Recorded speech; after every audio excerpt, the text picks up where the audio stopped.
রেস্টুরেন্টের মতো করে টাকি মাছ ভর্তা রসুনগুলো লাল লাল করে ভেজে নিলাম।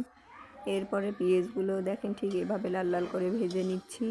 লাল লাল করে ভেজে নেওয়া হলে পরে আমি এর মধ্যে তেলের মধ্যে দিয়ে দেবো মাছগুলো ঠিক এইভাবে একদম লাল লাল করে ভেজে নিতে হবে। দেখেন কতটা সুন্দর করে কালার আসছে। আর যখন মাছগুলো ভাজা হয়ে যাবে আমি মাছগুলো উঠায় নিয়ে দেখেন আমার এখানে মাছগুলো ভাজা শেষ। উঠায় নিয়ে আমি ওখানে একদম শুকনো মরিচ ভেজে নেব।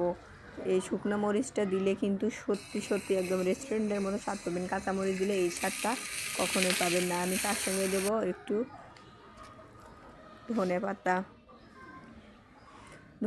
আপনাদের ইচ্ছে মতো দিলে দিবেন, না দিলে নেই। আর এভাবে আমি সবগুলো মাছের একটা একটা করে কাঁটাগুলো সব ছেড়ে নেব। আমার কাঁটা ছড়ানো এখানে শেষ। তারপর আমি দেখেন টেলে নেওয়ার পরে আমি দেখেন ঠিক এরকম হয়েছে। তারপরে আমি পেঁয়াজগুলো রসুনগুলো দিয়ে বাটবো এবং তারপরে যে শুকনো মরিচগুলো দিচ্ছি আমি এখানে আপনাদের লবণ যার যেরকম পরিমাণে খান ঠিক সেই রকম লবণ দিবেন। আমি তারপরে যে ধনে পাতাগুলো দিয়ে মেখে চেখে নিচ্ছি। ধনে পাতা দিয়ে বাটার কোনো প্রয়োজন নাই। আমি ধনে পাতাগুলো একটু ভেজে নিছিলাম এখানে। ধনে পাতাটা আপনাদের ইচ্ছে হলে দিবেন, না হলে দিবেন না। আজ আমার ভর্তা বানানো শেষ। আজ আর নয়, খোদা হাফেজ, ভালো থাকবেন।